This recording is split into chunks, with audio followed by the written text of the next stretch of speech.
ಸಂತೋಷ್ ಲಾಡ್ ಅವರ ಊರದು. ಸಂಡೂರಲ್ಲಿ ಅವರು ಸ್ಪರ್ಧೆ ಮಾಡ್ತಾಯಿದ್ರು. ಅದಕ್ಕಿಂತ ಮೊದಲು ಮಹಾರಾಜ ಗೋರ್ಪಡೆ ಸ್ಪರ್ಧೆ ಮಾಡ್ತಾಯಿದ್ರು. ಯಾವಾಗ ಅದು ರಿಸರ್ವೇಷನ್ ಆಗುತ್ತೆ ಅಲ್ಲಿಂದ ಬಿಟ್ಟು ಹೋಗ್ತಾರೆ ಅವರು, ಯಾರು? ಸಂತೋಷ್ ಲಾಡ್. ನಂತರ ಅವರು ಕಲಘಟಕಿ ಆಯ್ಕೆ ಮಾಡ್ಕೋತಾರೆ. ಸಂಡೂರಲ್ಲಿ lord versus Janardhan Reddy fight ಆಗ್ತಾ ಇದೆ. ಈಗ ಬಿ ಜೆ ಪಿಗೆ ಸಾಧಾರಣವಾಗಿ ನಾವು ಹೇಳ್ತೀವಲ್ಲ, ಲಿಂಗಾಯತ ಮತಗಳಿದೆ, ವಾಲ್ಮೀಕಿ ಮತ ಇದೆ. ವಾಲ್ಮೀಕಿ ಮತ ಯಾರ್ದು ಅಂತಂದರೆ ಭಾಳ ಮುಖ್ಯವಾಗಿ ರಾಮುಲು, ರಮೇಶ್ ಜಾರಕಿಹೊಳಿ, ಲಿಂಗಾಯತರಿಗೆ ದೇವೇಗೌಡರು, ಲಿಂಗಾಯತರಿಗೆ ಯಡಿಯೂರಪ್ಪ, ಸಾಕು ಅಂತ ಅವ್ರು ಅಂದ್ಕೊಂಡಿದ್ದಾರೆ. ಬಟ್ ಈ ಎರಡೂ ಸಮುದಾಯ ಮನಸ್ಸು ಮಾಡಿದರೆ, ಯಾರು? ಲಿಂಗಾಯತರು ಮತ್ತು ವಾಲ್ಮೀಕಿ, ಜೊತೆಗೆ ಜನಾರ್ದನ್ ರೆಡ್ಡಿಯವರ ದುಡ್ಡು ಮನಸ್ಸು ಮಾಡಿದರೆ ಬಂಗಾರು ಹನುಮಂತು MLA ಆಗುವುದು ಖಚಿತ. ಆದರೆ ಸಂಡೂರಲ್ಲಿ ಸಂತೋಷ್ ಲಾಡ್ ಪ್ರಭಾವ ಜಾಸ್ತಿ ಇದೆ. ಈ ಲಿಂಗಾಯತರು, ವಾಲ್ಮೀಕಿ BJP ಹಿಂದೆ ಹೋಗಲ್ಲ. ಇಲ್ಲಿ ದೊಡ್ಡ ಮಟ್ಟದಲ್ಲಿ ಲಾಡ್ ಕೂಡ ಅದನ್ನು ಭಾಳ ಸ್ಟ್ರಾಂಗ್ ಆಗಿ ಇಟ್ಕೊಂಡಿದ್ದಾರೆ. ಯಾಕೆಂದರೆ ಅವರ ಅನೇಕ ಕಂಪನಿಗಳೆಲ್ಲ ಅಲ್ಲಿದೆ. ಲಿಂಗಾಯತ, ವಾಲ್ಮೀಕಿ ಮತ್ತು ಮುಸ್ಲಿಮರ ಮೇಲೆ ಪ್ರಭಾವ ಇದೆ ಸಂತೋಷ್ ಲಾಡ್ ಅವರದು. ಲಾಡ್ ಪರ ಒಲವೇ ಕಾಂಗ್ರೆಸ್ ಅಭ್ಯರ್ಥಿಗೆ ಪ್ಲಸ್ ಆಗಿದೆ. ಓಕೆ, ಲಾಡ್ ಹೇಳಿದವರನ್ನೇ ಕಣಕ್ಕಿಳಿಸಲಾಗಿದೆ. ಲಾಡ್ ಏನು ಕಿರಿಕಿರಿ ಮಾಡಲಿಲ್ಲ, ಇವರೇ ಬೇಕು ಅಂತೇಳಿ. ಆದರೆ BJPಯಲ್ಲಿ ಹಂಗಲ್ಲ. BJPಯಲ್ಲಿ ಬಂಗಾರು ಹನುಮಂತಿಗೆ ಟಿಕೆಟ್ ಕೊಡೋದಕ್ಕೆ ರಾಮುಲಿಗೆ ಇಷ್ಟ ಇರಲಿಲ್ಲ. ಅವರಿಗೆ ದೇವೇಂದ್ರಪ್ಪ ಅವರನ್ನ ಕಣಕ್ಕಿಳಿಸಬೇಕು ಅಂತಿತ್ತು. ಇನ್ನೊಬ್ಬರು BJPಯ ಕಾರ್ತಿಕ್ ಗೋರ್ಪಡೆ, ಅವ್ರಿಗೂ ಕೂಡ ದೇವೇಂದ್ರಪ್ಪ ಕಣಕ್ಕಿಳಿಬೇಕು ಅಂತ ಆಸೆ ಇತ್ತು. ಅವ್ರದ್ದೊಂದು ಕಂಪನಿ ಇದೆ, ಆ ಕಂಪನಿಯಲ್ಲಿ 30,000 ಕಾರ್ಮಿಕರಿದ್ದಾರೆ. ಅವರ ಓಟು ಕಾರ್ತಿಕ್ ಗೋರ್ಪಡೆ ಅವರು ಹೇಳುವಂಥವರಿಗೆ ಹೋಗುತ್ತೆ. ಹಾಗಾಗಿ ನೀವು ನಿರ್ಧಾರ ಮಾಡ್ಕೊಳ್ಳಿ. ಬಂಗಾರು ಹಿಂದೆ ನಿಂತ ಗಣಿದಣಿ ಜನಾರ್ದನ್ ರೆಡ್ಡಿ, ಖರೀದಿ ಮಾಡೋ ತಾಕತ್ತಿದೆ. ಇದರ ಜೊತೆಗೆ ಬಂಗಾರ ಹನುಮಂತು ಸ್ಥಳೀಯರಲ್ಲ ಅಂತಂದರೆ, ಮೊದಲು ವಿಜಯನಗರ ಮತ್ತು ಬಳ್ಳಾರಿ ಜೊತೆಯಾಗಿತ್ತು, ವಿಜಯನಗರ ಬೇರೆ ಆಗಿದೆ. ವಿಜಯನಗರದವರು ಅನ್ನುವಂಥ ಆರೋಪ. BJPಯಲ್ಲಿ ಜನಾರ್ದನ್ ರೆಡ್ಡಿ ಮತ್ತು ರಾಮುಲು ಕಾಂಬಿನೇಷನ್ ವರ್ಕ್ ಆಗಿದ್ದರೆ BJP ಗೆಲ್ಲುವ ಸಾಧ್ಯತೆ ಇದೆ. ವರ್ಕ್ ಆಗಿಲ್ಲ ಅಂತಂದರೆ BJP ಒಳ ಜಗಳದಿಂದ ಕಾಂಗ್ರೆಸ್ ಮೇಲುಗೈ ಸಾಧ್ಯತೆ ಇದೆ. ಇನ್ನು ಶಿಗ್ಗಾಂವಿ ಬನ್ನಿ.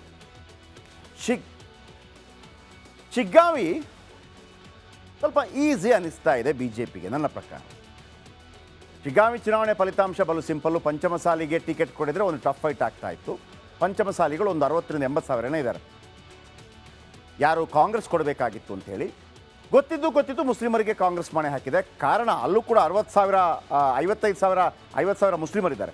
ಶಿಗ್ಗಾಂವಿಯಲ್ಲಿ 60,000 ಪಂಚಮಸಾಲಿಗಳಿದ್ದಾರೆ. ಹಾಗಂತ ಇವರು ಪಂಚಮಸಾಲಿಗೆ ಟಿಕೆಟ್ ಕೊಟ್ಟಿದ್ದಾರೆ BJP?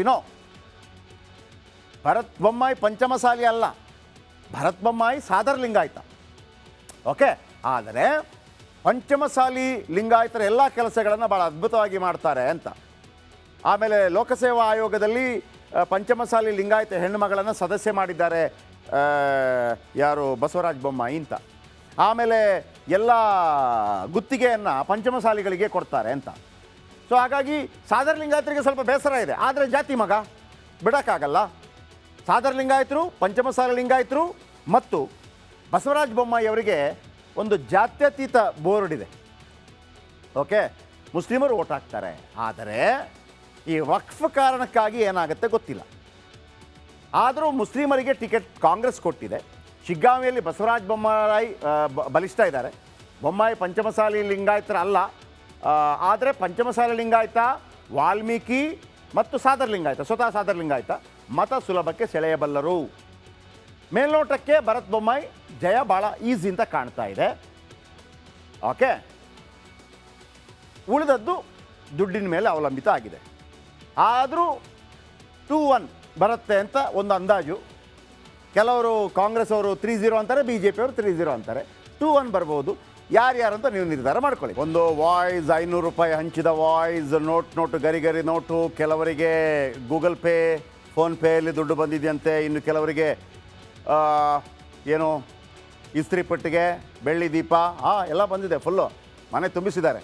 ಒಂದು ಖುಷಿ ಏನಪ್ಪ ಅಂತಂದರೆ, ಯಾರು ಕೂಡ ಕುಕ್ಕರ್ ಕೊಡ್ತಾ ಇಲ್ಲ. ಯಾಕೆಂದರೆ ನಾವೊಂದು ಸ್ಟೋರಿ ಮಾಡಿದ್ವಿ, ಕುಕ್ಕರ್ ತಗೋಬೇಡಿ ಢಮ್ ಅನಿಸ್ಬಿಡತ್ತೆ ಅಂತೇಳಿ. ಅದು ನಿಜ ಕೂಡ. ಸೊ ಹಾಗಾಗಿ ಕುಕ್ಕರ್ ಕ್ಯಾನ್ಸಲ್ ಆಗಿದೆ. ಬೇರೆ ಎಲ್ಲ ಕೊಡ್ತಾ ಇದ್ದಾರೆ. ಬನ್ನಿ, ನಾನೀಗ ನಿಮಗೆ ಇವರಿಬ್ಬರ ನಡುವೆ ಯಾವ ರೀತಿಯ ಹೋರಾಟಗಳಾಯಿತು ಅವತ್ತಿಂದ ಇವತ್ತಿನ ತನಕ ಹೇಳ್ತಾ ಹೋಗ್ತೀನಿ. ಚನ್ನಪಟ್ಟಣ ಟ್ರೆಂಡ್ ದಿನದಿಂದ ದಿನಕ್ಕೆ ಬದಲಾಗ್ತಾನೆ ಬಂತು. ಕಡೆ ಕ್ಷಣದಲ್ಲಿ ಜಮೀರ್ ಅಹ್ಮದ್ ಖಾನ್ ಅವರ ಹೇಳಿಕೆ ಅದು ಎಡವಟ್ಟ ಅಥವಾ ರಾಜಕೀಯ ಲೆಕ್ಕಾಚಾರನ ಈಗಲೂ ಕೂಡ ನನಗೆ ಅನುಮಾನ ಇದೆ. ಯಾಕೆ ಅಂತಂದರೆ ಎಡವಟ್ಟಾದರೆ ಅದು ಕಾಂಗ್ರೆಸ್ಗೆ ನೆಗೆಟಿವ್ ಆಗ್ಬೋದು. ಹೆಂಗೆ? ಕಾಂಗ್ರೆಸ್ಗಿದ್ದದೇನಪ್ಪ ಅಂತಂದರೆ ಮುಸ್ಲಿಮ್ಸ್ ಎಲ್ಲ ಓಟು ನಮಗೆ ಬರಬೇಕು, ಕುಮಾರಸ್ವಾಮಿ ಅವರು ಆ ಓಟನ್ನು ಖರೀದಿ ಮಾಡಲಿಕ್ಕೆ ಬಿಡಬಾರ್ದು. ಆ ಹೇಳಿಕೆ ಮುಸ್ಲಿಂ ಓಟ್ ಕನ್ಸಾಲ್ಟೇಟ್ ಮಾಡಿ ಕಾಂಗ್ರೆಸ್ಗೆ ಕೊಟ್ಟರೆ ಲಾಭ ಆಗ್ಬೋದೇನೋ ಕಾಂಗ್ರೆಸ್ಗೆ. ಆದರೆ ಈ ಹೇಳಿಕೆ ಕೊಟ್ಟನಲ್ಲ ಅಂತ ಹೇಳಿ ನಾನು ಅವತ್ತಿಂದ ಹೇಳ್ತಾ ಇದ್ದೀನಿ, ಒಕ್ಕಲಿಗ ಓಟ್ ಏನಾದರೂ ಕನ್ಸಾಲ್ಟೇಟ್ ಆಗಿ ದೇವೇಗೌಡರ ಪರವಾಗಿ ಅಥವಾ ನಿಖಿಲ್ ಕುಮಾರಸ್ವಾಮಿ ಪರವಾಗಿ ವರ್ಕೌಟ್ ಆದರೆ ಜೆ ಡಿ ಎಸ್ಗೆ ಲಾಭ ಆಗ್ಬೋದು. ಅಂದರೆ 2,20,000 ಓಟಲ್ಲಿ 1,05,000 ಒಕ್ಕಲಿಗರ ಓಟಿದೆ. ಅದರಲ್ಲಿ 60% ಓಟು ಒಂದು ಸಾಧಾರಣವಾಗಿ ಹೇಳುವಂಥದ್ದು ದೇವೇಗೌಡರು ದೊಡ್ಡ ಒಕ್ಕಲಿಗ ನಾಯಕರಾಗಿರೋ ಕಾರಣಕ್ಕಾಗಿ ಜಾಸ್ತಿ ಅವ್ರಿಗೂ ಹೋಗುತ್ತೆ ಅಂತ. ಹಾಗಂತ ಸಿ ಪಿ ಯೋಗೇಶ್ವರ್ ಒಬ್ಬರಿಗೇ ಆ ಕ್ಷೇತ್ರದಲ್ಲಿ 60,000-70,000 ಸಿಂಗಲ್ ಮೆಜಾರಿಟಿ ಓಟಿದೆ. 60,000-70,000 ಸಿಂಗಲ್, ಇಂಡಿಪೆಂಡೆಂಟ್ನಲ್ಲಿ ಏನೇನಿಲ್ಲ, ಅದು ಸಾಧ್ಯತೆ ಇದೆ. ಜೊತೆಗೆ ಡಿ ಕೆ ಶಿವಕುಮಾರ್ ಮತ್ತು ಡಿ ಕೆ ಸುರೇಶ್ ಏನು ಕಡಿಮೆ ಆಸಾಮಿಗಳಲ್ಲ, ಅವರು ಕೂಡ ಸ್ಟ್ರಾಂಗ್ ಇದ್ದಾರೆ. ಸೊ ಹಾಗಾಗಿ ಎರಡು ಪಾರ್ಟಿಗಳಾಗಿ ವಿಭಜನೆ ಆದಾಗ ಒಕ್ಕಲಿಗ ಓಟ್ಸ್ 10 ಓಟಲ್ಲಿ ಒಂದು ಲೆಕ್ಕಾಚಾರ, 6 ಓಟು ದೇವೇಗೌಡರ ಫ್ಯಾಮಿಲಿಗೆ ಬರ್ಬೋದು, 4 ಓಟು ಡಿ ಕೆ ಶಿವಕುಮಾರ್ ಅವರಿಗೆ ಬರ್ಬೋದು ಅಂತೇಳಿ. ಇಲ್ಲಿ ಈ ಹೇಳಿಕೆಯ ನಂತರ ಮುಸ್ಲಿಂ ಓಟ್ ಎಲ್ಲ ಒಂದು ವೇಳೆ ಕಾಂಗ್ರೆಸ್ಗೆ ಹೋದರೆ ಇಲ್ಲಿ 10 ಓಟುಗಳ ಪೈಕಿ ಕನ್ಸಾಲ್ಟೇಟ್ ಆಗಿ 6 ಓಟ್ರ ಬದಲಿಗೆ ದೇವೇಗೌಡರ ಫ್ಯಾಮಿಲಿಗೆ 7 ಓಟು ಬಂದರೆ 10ರಲ್ಲಿ 1,70,000 ಬಂದಂಗೆ ಆಗತ್ತೆ. ಆ ಥರ ಆಗತ್ತಾ ಗೊತ್ತಿಲ್ಲ.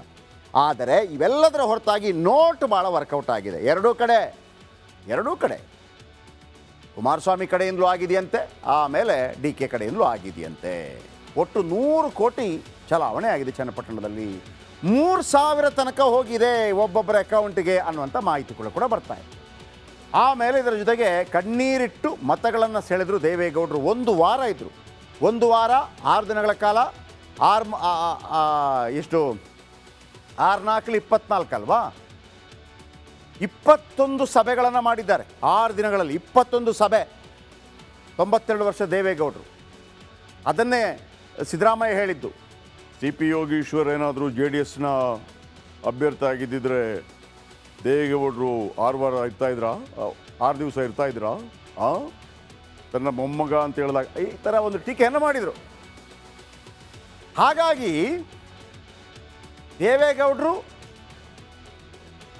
ಜಮೀರ್ ಅಹ್ಮದ್ ಖಾನ್ ಎಡವಟ್ಟು ಹೇಳಿಕೆ ಕಾರಣಕ್ಕಾಗಿ ಜೆ ಡಿ ಎಸ್ ಕಡೆ ವಾಲಿದ ಒಕ್ಕಲಿಗರ ಮತಗಳು ವಾಲಿರ್ಬೋದಾ? ನಾನು ಹೇಳಿದ್ನಲ್ವಾ, 10ರಲ್ಲಿ 6 ಬರುವಂಥದ್ದು 7 ಬಂದಿರ್ಬೋದಾ? ಎಲ್ಲ ಬರುತ್ತೆ ಅಂತಲ್ಲ, ಎಲ್ಲ ಬರೋದಿಲ್ಲ. ಎಲ್ಲ ಬರೋದಕ್ಕೆ ಅಲ್ಲಿ ಸಿ ಪಿ ಯೋಗೀಶ್ವರ್ ಒಕ್ಕಲಿಗ ಅಲ್ವಾ, ಡಿ ಕೆ ಬ್ರದರ್ಸ್ ಒಕ್ಕಲಿಗರಲ್ವಾ, ಹಾಗೆ ಹೋಗುತ್ತೆ ಅದು. ಇನ್ನು ಸಿ ಪಿ ಐ ಕಾಂಗ್ರೆಸ್ ಸೇರಿದಾಗ ಮಾತ್ರ ಆರಂಭದಲ್ಲಿ ಕಾಂಗ್ರೆಸ್ ಗೆದ್ದೇ ಬಿಡ್ತು ಅನ್ನುವಂಥ ರೀತಿಯ ವಾತಾವರಣ ಇತ್ತು. ಆದರೆ ಒಲ್ಲದ ಮನಸ್ಸಿನಿಂದ ಕಣಕ್ಕಿಳಿದ್ರು ನಿಖಿಲ್ ಕುಮಾರಸ್ವಾಮಿ. ಆದರೆ ನಿಖಿಲ್ ಕುಮಾರಸ್ವಾಮಿಯನ್ನು ಕಣಕ್ಕಿಳಿಸಿದ್ದು ದೇವೇಗೌಡರು, 2 ಮಾತೇ ಇಲ್ಲ. ಯಾಕೆ ಅಂತ ಹೇಳ್ತೀನಿ ವೀಕ್ಷಕರೇ. ರಾಮನಗರ ಜಿಲ್ಲೆ ಈಗೇನು ಚೇಂಜ್ ಆಗುತ್ತೆ. ರಾಮನಗರ ಜಿಲ್ಲೆಯಲ್ಲಿ 4 ವಿಧಾನಸಭಾ ಕ್ಷೇತ್ರ ಇದೆ. ರಾಮನಗರ, ಮಾಗಡಿ, ಚನ್ನಪಟ್ಟಣ, ಕನಕಪುರ. ಒಂದು ಕಾಲದಲ್ಲಿ ಈ 4ರ ಪೈಕಿ 3ಕ್ಕೆ 3 ಜೆ ಡಿ ಎಸ್ ಇತ್ತು. ಎಲ್ಲಿ ರಾಮನಗರದಲ್ಲಿ ಅನಿತಾ ಕುಮಾರಸ್ವಾಮಿ, ಆಮೇಲೆ ಚನ್ನಪಟ್ಟಣದಲ್ಲಿ ಕುಮಾರಸ್ವಾಮಿ, ಮಾಗಡಿಯಲ್ಲಿ ಮಂಜು, ಜೆ ಡಿ ಎಸ್ನ ಮಂಜು, ಆಮೇಲೆ ಕನಕಪುರದಲ್ಲಿ ಡಿ ಕೆ ಶಿವಕುಮಾರ್. ಈಗ ಮಾಗಡಿಯಲ್ಲಿ ಕಾಂಗ್ರೆಸ್ನ ಬಾಲಕೃಷ್ಣ,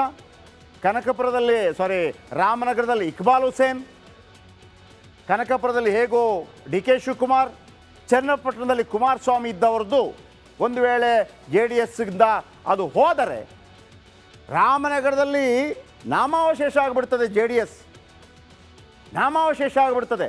ಹಾಗಾಗಿ ಉಳಿಸಲೇಬೇಕು ಅಂತ ಪ್ರಯತ್ನಪಟ್ಟು ದೇವೇಗೌಡರು ನಿಖಿಲ್ ಕುಮಾರಸ್ವಾಮಿಯನ್ನು ಕಣಕ್ಕಿಳಿಸಿದ್ದಾರೆ. ಯಾಕಂದರೆ ಆ ಬೆಲ್ಟ್ ಹೊರಟೋಗ್ಬಿಡ್ತದೆ ಜೆ ಡಿ ಎಸ್ನಿಂದ. ಆದರೆ ಒಂದಂತೂ ಭಾಳ ಸ್ಪಷ್ಟ, ಯಾರೇ ಗೆದ್ದರೂ ತೀರಾ ಕಡಿಮೆ ಅಂತರ ಇರುತ್ತೆ ಅನ್ನೋದು ಸಾಬೀತಾಗ್ತಾ ಇದೆ.